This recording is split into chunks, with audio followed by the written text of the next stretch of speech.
Welcome everyone to Beyond the Hood inside Tractor Zoom. My first guest ever for this part of the series is Jeff Gutierrez, our product manager here at Tractor Zoom.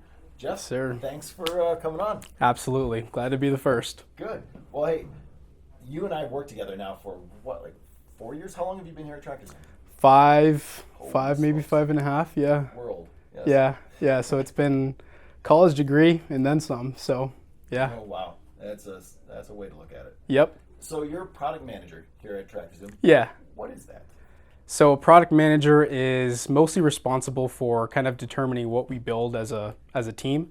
In my team, I have a talented team of 4 engineers and a product designer. So on the daily basis, we're really just working through what problems we want to solve for our customers, what's really important, and is it actually possible? You know, we can go and do anything, but if it takes you 2 years to build this one feature that's specific to one dealer, as a business, you know, we're not going to survive doing that. We have to reach a broad audience and we have to deliver value quick and to the most people that we can. So that audience that you're reaching, I mean, that's the external dealer side. You also have to work with your internal team that you mentioned here. Yeah. So how do those relationships shape how you think about building things? The relationships in Tractor Zoom? Right. First start with Tractor Zoom, and then also how do you develop relationships outside of Tractor Zoom? Because that's really important for you too, I imagine. Yeah, for sure. So in my team alone, and I'll go outside of my team as well, but in my team alone, I'm not the technical person. So we have engineers who are super technically minded, and they're always keeping us in check about like what's actually feasible and what we can actually be doing. But they're also really great minds in general for understanding what customer problems are. So we all have kind of our own specialties, but together we aim to be a really good product team that is constantly delivering value. Outside of our team, you know, we have a broad team of CSMs, of salespeople, your marketing and other departments as well. And all of those folks do get time with customers as well. So I can't be the only one talking to customers. We have all kinds of people talking to customers all day. And so they're also a really great route to hear about problems and good ideas and things that we should be prioritizing. So everybody involved kind of is that wheel of value that kind of tells us like what we're doing right and what we're doing wrong and what we can improve on. So let's talk about something that you're doing right. Yeah. Anvil Pro Quote. You have to be living, breathing, sleeping, having dreams of the quoting process here recently. Absolutely. Tell me a little bit about what problem specifically does the Anvil Pro Quote solve? Yeah. And then tie it in a little bit with how we kick this thing off about why quoting is so important. Sure. So one of the biggest problems is our prospects and customers are selling multiple OEMs. Mm-hmm. So we have customers who are selling Kubota and C&H equipment as well, AGCO. There's the mix all over the place. And what's really challenging is in the past, they've been having to rely on, you know, OEM-specific quoting tools. And if you're running a dealership and you have your salespeople quoting out of tool A and then tool B, things can get pretty messy, right? You don't want to have a different experience, and that's just a lot of training that you have to do. But also, you just want to reduce the amount of tools that you have to use and be able to centralize all that activity so that you, as a strategic manager, can kind of understand where you guys are heading as a dealership. Another one of the big problems is if you're not using those tools, you might be using a spreadsheet. I love spreadsheets. I love working on them. You make some pretty cool, some pretty cool spreadsheets. And the great thing about those is that you can do anything. And the bad thing about those is that you can do anything, right? So if you have all your salespeople quoting off of a spreadsheet, they might be doing things a little bit different compared to their other salespeople. So that's one of the biggest problems that we solve with Anvil Pro Quote is it's a centralized system, and we have a lot of strategy around what OEMs we integrate with so that we can be an OEM agnostic quoting tool. So on Anvil Pro Quote, how did this product come to exist? I mean, because it's not inherent within Salesforce for sure. So how did you first recognize that it was an issue that we could solve, and how did it evolve? Yeah, I would say those are the two biggest reasons why like it was becoming a priority. Our previous quoting tool that we did have in Anvil was just super simple. It was kind of like adding different costs together and then coming up with a price, and maybe you had a couple other trading capabilities as well. But we needed a more robust quoting solution. The dealerships needed that because of that OEM problem. And so one of the biggest things that we're working on is actually what the integrations team is working on. You'll eventually talk to David, but ingesting those programs from the OEMs so that that user doesn't have to keep referencing different resources to understand what programs are available for that unit. And so if we think back to that super simple quoting tool, that's kind of where we understood that we needed to evolve this, and this needed to be a little bit bigger than just a very simple thing. And that's kind of how we got the ball rolling. Good. So you mentioned having programs in the quote. And so if I'm getting to the point where why or how is this quote different than another quoting tool? I imagine programs are a piece of that. But what other aspects or things that you guys have worked on help differentiate Anvil Pro Quote from just another generalized quoting tool in the market? Integrations with even our own internal tools like the appraisal app has been something that TractorZoom has offered for a long time. And that's one of those applications that with your phone you can go out on site and appraise a piece of equipment, capture those details and those photos, and send that directly to your used equipment manager. And that process is baked into Quote as well. So that integration is super powerful. The payments flexibility as well, one of the new things that we're working on is super exciting, which is being able to compare different payment options with each other.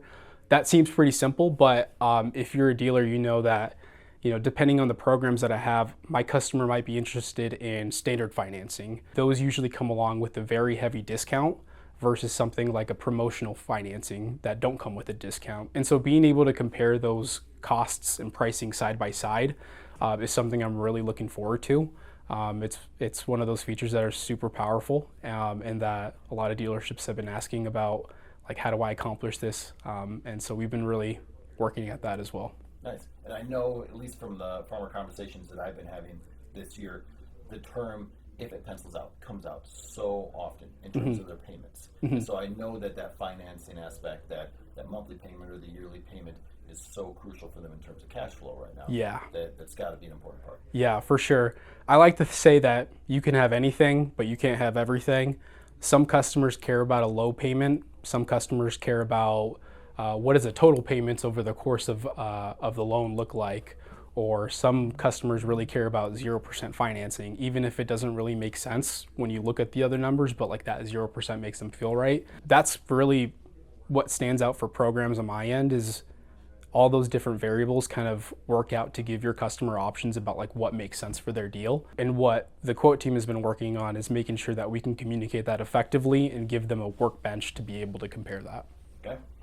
One of the things I've really admired being on different calls with you and just kind of seeing you and your team work within Quote is just, frankly, understanding how this quoting process works. And if you had to point to 2 or 3 specific features inside of Anvil Pro Quote and say, like, these are the ones that will change how you work, first of all, what would they be? One of the things that I think are really important that I've learned is I didn't realize that there's so many aspects of quoting that can really make a difference for a customer, right? They can be so important to how that transaction goes and how that customer experience goes. Yeah. Can you point to a few features that you think really differentiate the quoting process? Yeah, I think service jobs is another cool add-on that we have in Quote. If you're selling compact equipment, you might have a ton of different accessories that you can put on that item, like a loader, a backhoe, a belly mower, the list goes on. And you have to account for that as a dealership. If you're putting in labor to get that assembled, put that all together for a lot of your deals, then you need to have some sort of system to make sure that that's being accounted for consistently across your dealerships. So what service jobs does is it lets a manager define, okay, what's the job, what's the hourly rate, how many hours does it take, is there a parts cost included, and make that like a selectable thing inside of Quote so that it's consistent no matter what dealership you're at. There's some dealerships have up to 14 locations, and so you want to make sure everyone's doing the same standardized work. So I think that's one of the really powerful tools that we have inside of Quote as well. Another one that I really like is margin targets. That's pretty new. Dealerships offer a wide range of products, and those products don't all have the same margin expectation. Some of those accessories that we just talked about, like a loader, maybe $2,000, you might have a 20% margin expectation for something like that.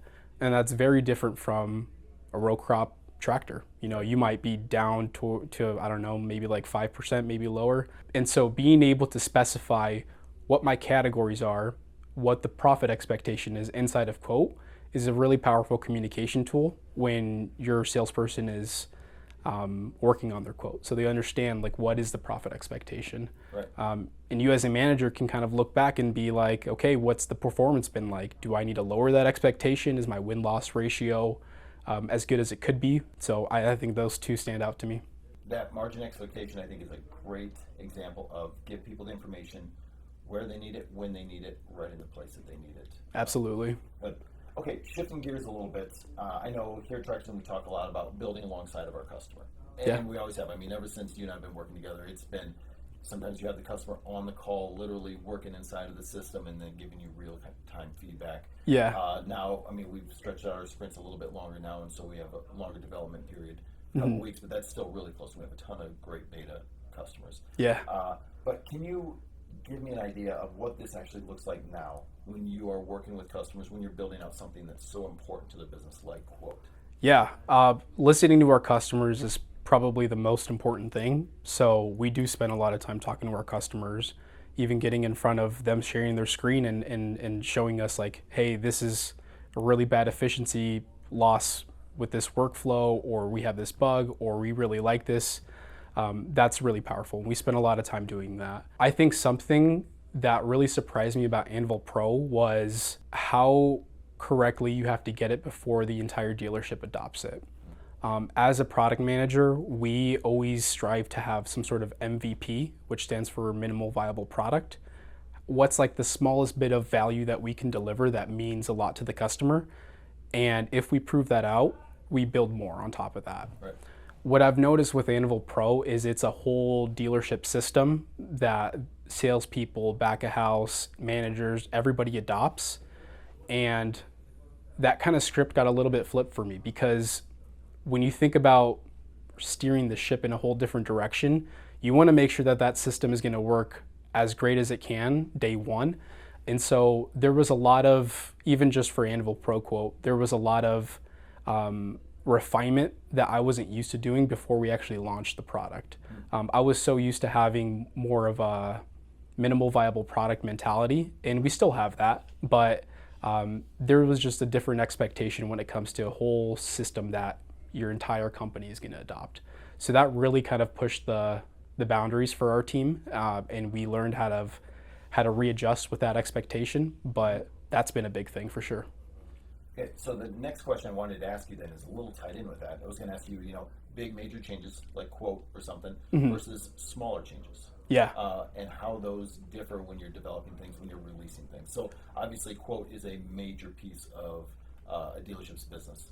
What about something smaller? Do you still have to go through that same process, or how do you approach more minor changes? Sure, yeah.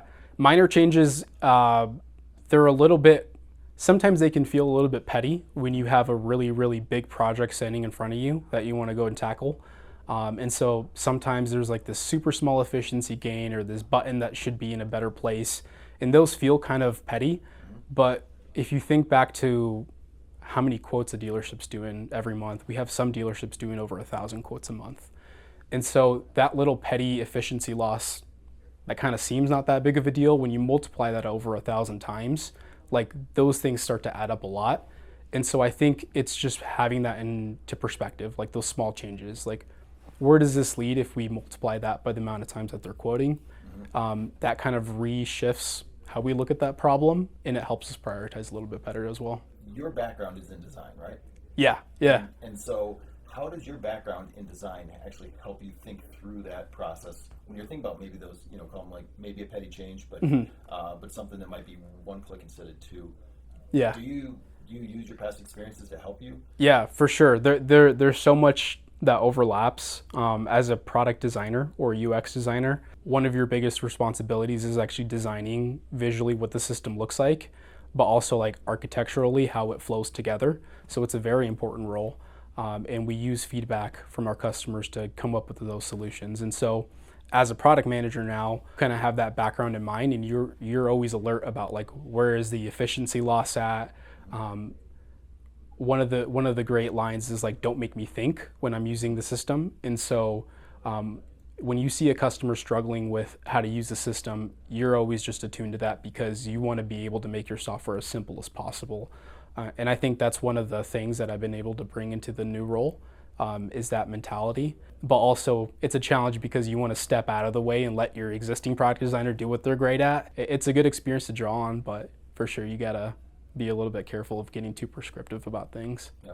But I know those small changes that you make, like you said, when you do 1,000 quotes, that makes a big difference. And we just, I think, passed the 10,000 quote mark. Yeah, super exciting. But yeah, you think about 1 to 2 extra clicks on something like that, you're talking days of yeah. work. Yeah. You want to be as efficient as possible. One of the great things is our attention span has gotten a little bit smaller. Our patience has gotten a little bit smaller, but that's a good thing for building software because that raises the standard of like how quick you want your system to be. And we got to take those things seriously for sure. Okay. So let's talk forward now. I mean, the podcast is called Beyond the Hood. So the whole purpose is like, let's stop looking under the hood. Let's look beyond the hood. What is coming up next? Without giving away too much, what are you excited about working on next? What problems or challenges do you see in the industry that you want to help solve? Yeah. I already talked about payments workbench. That's going to be a really fun thing. It's been really fun to learn more about that. Programs is another thing that the other teams are working on that's going to help out in Quote as well. But there's also a lot of additional products like programs, like different warranty options that your OEM might provide. And so right now, I'm really excited about kind of digging into those and understanding like how we can surface those based on the equipment that you're quoting. That'll be a huge efficiency gain as well. There's also a lot of different brands that offer configurators that we can plug into as well. So when you have a new order, being able to just pop out that Kubota configurator or that Demco configurator, CNH, being able to pop those up and being able to work in that directly and then quote from that would be really, really awesome as well. Jeremy's really excited about being able to get those short lines in there as well to have that efficiency gain. And so like there's just so much opportunity when it comes to consolidating what the OEMs are doing and bringing that into a single tool so that you're not flipping from tab to tab to tab to do all this work. Okay, awesome. Yeah. Final question for you.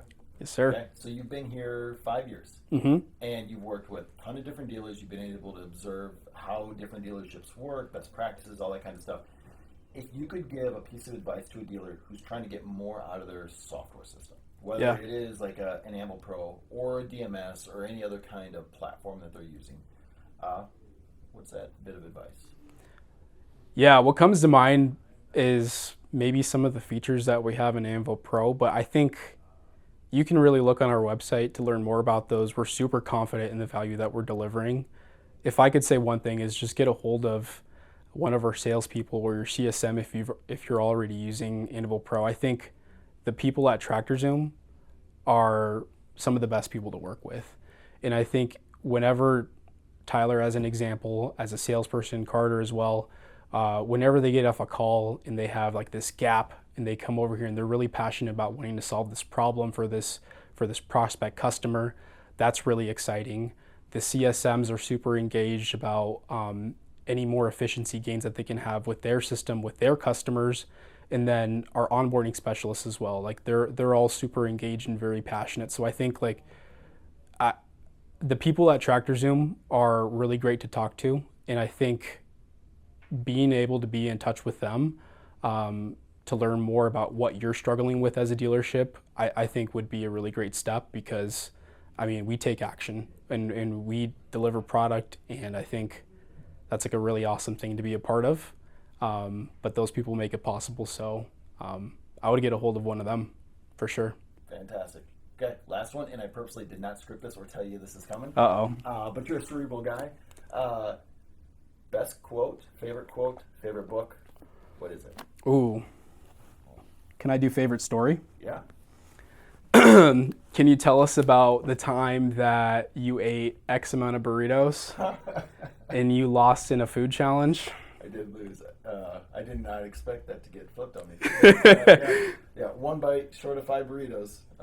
That used to be a really good skill of mine. Yep. Mm-hmm. Yep. So for those who don't know, it's Pancheros, right? Yes. So like they're big burritos, and one of them is like kind of putting you to sleep because they're so big. But in college one time, there was a food eating contest and you ate 6 of them, one bite short of 6? 1 bite short of 5. 1 bite short of 5, Go on, exactly. which is absolutely insane. What happened on that last bite? I tried to hold it down, and then I went home and immediately took a nap. I was so tired. Yes, yeah, for a couple days at least. Yeah, but I woke up super hungry. It stretched my stomach out so much, I ate more burritos that night. Oh, wow. Yeah, that's insane. Nope, that's got to be my favorite story, and I feel like the people listening to the podcast need to know about that, about you, Yep, that's about out their there. host. So, yeah, Yeah, I can put down some food. that's right. You also, every day, you bring in like one of the biggest salads that anybody's ever seen. Yep. And so that's also impressive too. You got a lot of food stories. I do have a lot of food stories. Yeah, I moved from massive amounts of burritos to massive amounts of salad. That's Made some right. healthy choices. Yep. If you ever want a good salad or a good burrito, Andy's your guy. Yes, that is true. Good. Jeff, thank you for joining me. Andy, thank you so much, sir. Great. Everyone, thanks for joining us on this episode of Beyond the Hood Inside Tractor Zoom. Hope to see you next time.